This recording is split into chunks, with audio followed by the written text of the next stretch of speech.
کیا آپ جانتے ہیں کہ بیت المقدس کی تعمیر کس نے کروائی؟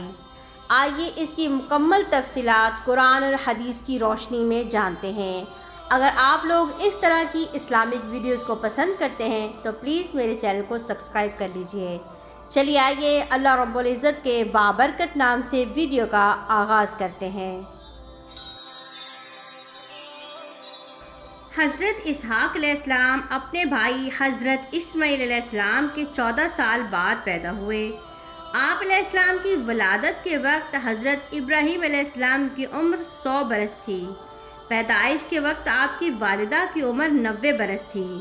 اللہ تعالیٰ نے بڑھاپے کی حالت میں حضرت ابراہیم علیہ السلام کو اور حضرت سارہ علیہ السلام کو حضرت اسحاق علیہ السلام کی بشارت دی۔ اس کے متعلق اللہ رب العزت قرآن پاک میں فرماتے ہیں، سورۃ صافات میں آیت نمبر 112 اور 113 میں، اور ہم نے خوشخبری دی آپ علیہ السلام کو اسحاق علیہ السلام کی، وہ صالح نبی ہوگا، اور ہم نے برکت نازل کی اس پر اور اسحاق علیہ السلام پر، اور ان کی نسل میں کوئی اچھا کام کرنے والا اور کوئی اپنی جان پر ظلم کرنے والا ہوگا۔ اللہ تعالیٰ نے قرآن مجید میں متعدد مقامات پر اسحاق علیہ السلام کا ذکر فرمایا ہے۔ حضرت ابو ہریرہ رضی اللہ تعالیٰ عنہ سے مروی ہے کہ نبی کریم صلی اللہ علیہ وآلہ وسلم نے فرمایا کہ کریم بن کریم، کریم بن کریم حضرت یوسف بن یعقوب بن اسحاق بن ابراہیم علیہ السلام ہیں۔ اہل کتاب کا قول ہے کہ حضرت اسحاق علیہ السلام کی شادی اپنے والد کی زندگی میں ہی ہو گئی۔ جس وقت حضرت اسحاق علیہ السلام کی شادی ہوئی ان کی عمر 40 برس تھی اور ان کی بیوی بانجھ تھی۔ آپ علیہ السلام نے اللہ سے دعا کی تو اللہ تعالیٰ نے آپ علیہ السلام کی بیوی کو حاملہ کر دیا۔ پھر ان کے ہاں 2 جڑواں بچوں کی پیدائش ہوئی۔ ایک کا نام ایسو رکھا گیا جسے عرب کے لوگ ایس کے نام سے پکارتے، یہ روم کے والد تھے۔ جب بچوں کی پیدائش ہوئی تو ایک لڑکے نے اپنے بھائی کی ایڑی پکڑ رکھی تھی اور ان کا نام یعقوب علیہ السلام تھا، جو بنی اسرائیل کے لقب سے مشہور ہوئے۔ اہل کتاب کا قول ہے کہ حضرت اسحاق علیہ السلام کو بڑے بیٹے سے زیادہ محبت تھی اور والدہ کو چھوٹے بیٹے سے زیادہ محبت تھی۔ حضرت اسحاق علیہ السلام جب عمر رسیدہ ہو گئے، آپ علیہ السلام کی بینائی بھی کمزور ہو گئی، تو ایک دن آپ علیہ السلام نے اپنے بڑے بیٹے ایسو سے کہا کہ شکار کر کے لاؤ اور میرے لیے عمدہ کھانا تیار کراؤ تاکہ میں تمہارے لیے خیر و برکت کی دعا کروں۔ ایسو چنانچہ شکاری تھے، اس لیے شکار کے لیے نکل پڑے۔ آپ علیہ السلام کی زوجہ رفیقہ نے چھوٹے بیٹے یعنی کہ یعقوب علیہ السلام سے کہا کہ وہ اپنی بکریوں میں سے بہترین بکری کے 2 بچے ذبح کرے اور اس کا لذیذ دار کھانا تیار کرائے اور اپنے والد کے لیے پیش کرے تاکہ وہ اپنے والد سے دعا لے لے۔ حضرت یعقوب علیہ السلام نے اپنی بکری کے 2 بچے ذبح کروائے اور اس کا بہترین کھانا تیار کروایا۔ ماں نے ایسو کے کپڑے انہیں پہنائے اور ان کے ہاتھوں اور گردن پر بکری کے بالوں کی کھال لگا دی، کیونکہ ایسو کے جسم پر بڑے بڑے بال تھے اور یعقوب علیہ السلام کے جسم پر کم بال تھے۔ حضرت یعقوب علیہ السلام نے جب کھانا والد کے سامنے پیش کیا تو اسحاق علیہ السلام نے دریافت کیا کہ تم کون ہو؟ یعقوب علیہ السلام نے عرض کیا کہ میں آپ کا بیٹا ہوں۔ حضرت اسحاق علیہ السلام نے انہیں اپنے سینے کے ساتھ لگایا اور پیار کیا اور کہا کہ آواز تو یعقوب علیہ السلام کی ہے لیکن کپڑے اور جسم تو ایسو کا ہے۔ جب اسحاق علیہ السلام نے کھانا تناول فرما لیا تو ان کے لیے دعا کی کہ تم اپنے بھائیوں میں قدر و منزلت والے ہو اور تیرے قبلہ دیگر تمام قبلوں سے بلند ہو اور تم مال و اولاد کی کثرت سے نوازے جاؤ۔ جب یعقوب علیہ السلام چلے گئے تو ایسو آ گئے، انہوں نے بھی کھانا تیار کر رکھا تھا۔ جب انہوں نے شکار کا گوشت اپنے والد کی خدمت میں پیش کیا تو انہوں نے پوچھا کہ بیٹے یہ کیا ہے؟ ایسو نے کہا کہ یہ کھانا ہے جس کا آپ نے مجھے حکم دیا تھا۔ جب اسحاق علیہ السلام نے فرمایا کہ پہلے تو تم کھانا لا چکے تھے، میں نے تمہارے حق میں دعا بھی فرما دی تھی۔ ایسو نے عرض کیا کہ میں تو ابھی آیا ہوں، اور ایسو سمجھ گئے کہ ان کے بھائی نے ان سے پہلے ہی کھانا پیش کر دیا ہے۔ ایسو کے دل میں اس بات سے حضرت یعقوب علیہ السلام کے لیے نفرت پیدا ہو گئی۔ اس نے حضرت یعقوب علیہ السلام کو قتل کرنے کی دھمکی بھی دی۔ عیسو نے حضرت اسحاق علیہ السلام کو ساری باتیں بتا دیں، تو انہوں نے عیسو کے لیے بھی دعا کی اور کہا کہ تمہاری اولاد بھی زمین سے کثرت سے پھیلے گی اور انہیں رزق اور پھل فراہم نصیب ہوگا۔ جب والدہ نے سنا کہ عیسو نے یعقوب علیہ السلام کو قتل کرنے کا ارادہ کیا ہے، تو انہوں نے یعقوب علیہ السلام کو ان کے ماموں لبان کے پاس بھیج دیا جو حیران میں رہتے تھے، اور حضرت یعقوب علیہ السلام سے کہا کہ وہ اس وقت تک وہاں رہیں جب تک کہ ان کے بھائی کا غصہ ٹھنڈا نہ ہو جائے اور اپنے ماموں لابان کی بیٹی سے شادی کر لے۔ اس کے بعد انہوں نے اسحاق علیہ السلام سے کہا کہ آپ علیہ السلام بھی یعقوب علیہ السلام کے لیے یہی بات کہیں اور ان کے لیے دعا کریں۔ حضرت اسحاق علیہ السلام نے یعقوب علیہ السلام کے حق میں دعائے خیر فرمائی۔ حضرت یعقوب علیہ السلام اسی روز شام کے وقت گھر سے روانہ ہوئے۔ دوران سفر کے وقت ایک جگہ قیام کیا جہاں ایک پتھر پر سر رکھ کر سو گئے۔ خواب میں دیکھا کہ آسمان زمین تک ایک سیڑھی لگی ہوئی ہے اور ملائکہ اس کے ذریعے زمین پر آ رہے ہیں۔ اللہ تعالیٰ نے انہیں مخاطب کرتے ہوئے فرمایا، اے یعقوب، ان قریب میں تمہیں بابرکت بناؤں گا اور تمہاری اولاد کو بڑھاؤں گا اور یہ زمین تجھے اور تیری آنے والی نسلوں کو دوں گا۔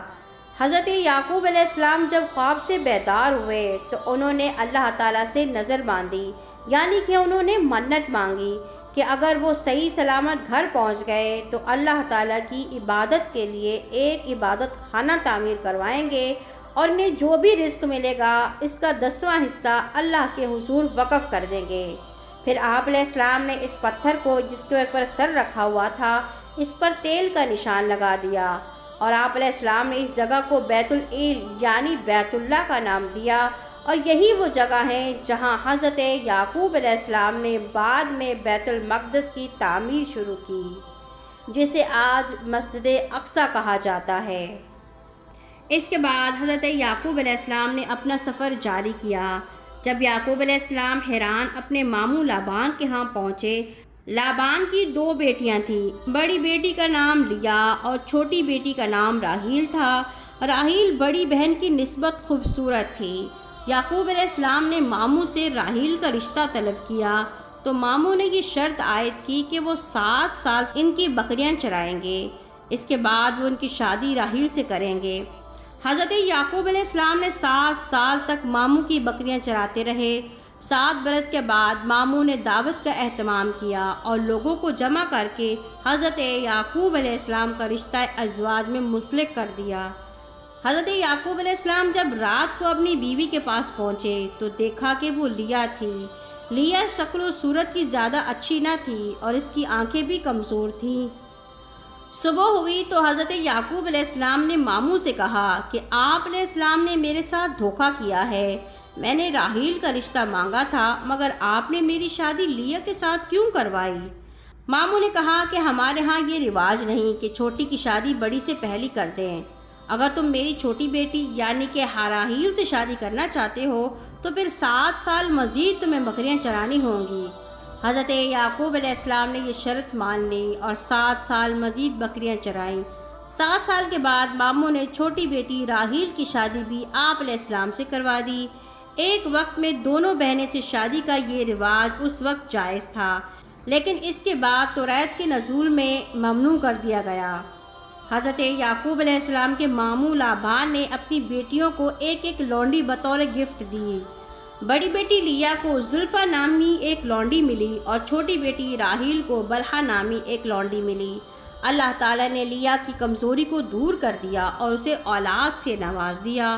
سب سے پہلے ان کے ہاں روبیل پیدا ہوئے، اس کے بعد شمون، اس کے بعد لاوی، پھر یہودا۔ راحیل نے جب بڑی بہن کو دیکھا تو رشک کیا کہ اس کے ہاں اولاد ہے اور میرے ہاں اولاد نہیں۔ راحیل اس وقت حاملہ نہیں ہوئی تھی۔ راحیل نے اپنی لونڈی بلحا حضرت یعقوب علیہ السلام کو بطور گفٹ دی، جس میں سے یعقوب علیہ السلام کے 2 بیٹے دان اور نفتالی تھے۔ لیا نے بھی اپنی لونڈی زلفا جو ہے یعقوب علیہ السلام کو بطور گفٹ دی، جس میں سے 2 بیٹے جاؤ اور اشیر پیدا ہوئے۔ اس کے بعد لیا ایک مرتبہ پھر حاملہ ہوئی اور ان کے ہاں اساخر پیدا ہوئے۔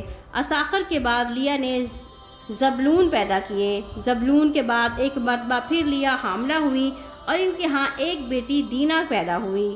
حضرت یعقوب علیہ السلام کے ہاں لیا سے 7 بچے پیدا ہوئے۔ پھر راحیل نے اللہ تعالیٰ کی بارگاہ میں دعا کی تو اللہ تعالیٰ نے ان کی دعا قبول فرمائی اور حضرت یعقوب علیہ السلام کے ہاں حسین و جمیل عظمت و مرتب فرزند پیدا ہوئے جن کا نام حضرت یوسف علیہ السلام ہے۔ حضرت یعقوب علیہ السلام ماموں کی دونوں بیٹیوں سے شادی کے 6 برس بعد تک حران میں مقیم رہے۔ حران میں آپ علیہ السلام کی مدت قیام تقریباً 20 برس ہے۔ اس دوران اللہ تعالیٰ نے لابان کی بھیڑ بکریوں اور مال میں بے انتہا اضافہ اور برکت فرمائی۔ جب 20 برس کے بعد یعقوب علیہ السلام نے ماموں سے واپسی کی اجازت طلب کی تو انہوں نے کہا کہ تمہاری وجہ سے میرے مال و مویشی میں برکت ہوئی ہے، تم اس میں سے جتنا لینا چاہو لے سکتے ہو۔ آپ اپنی بھیڑ بکریوں میں سے جو اس سال پیدا ہوئی ان میں داغیوں بھوری بغیر سینگوں والی مجھے دے دیں۔ حضرت یعقوب علیہ السلام کے بچوں نے مذکورہ بھیڑ بکریوں علیحدہ کیں اور پھر یہ قافلہ 3 دن کی مسافت پر چلا گیا۔ تو یہ تھا حضرت اسحاق علیہ السلام یعقوب علیہ السلام کا مختصر واقعہ۔ اسی واقعے کی مزید تفصیلات انشاءاللہ آئندہ آنے والے وقت میں ہم آگے بڑھائیں گے۔ امید کرتی ہوں کہ آج کی یہ ویڈیو آپ کو پسند آئی ہوگی۔ ہم آپ کے لیے قرآن اور حدیث کے سائے میں ویڈیوز لے کر آتے ہیں۔ اگر آپ لوگوں کو اس طرح کی اسلامک ویڈیوز پسند ہوتی ہیں تو پلیز چینل کو سبسکرائب کریں اور صدقہ جاریہ سمجھ کر دوسری بہن بھائیوں کے ساتھ شیئر کر دیں۔ اپنا بہت سارا خیال رکھیے گا، دعا میں یاد رکھیے گا۔ انشاءاللہ نیکسٹ ویڈیو میں ضرور ملتے ہیں۔ اللہ حافظ۔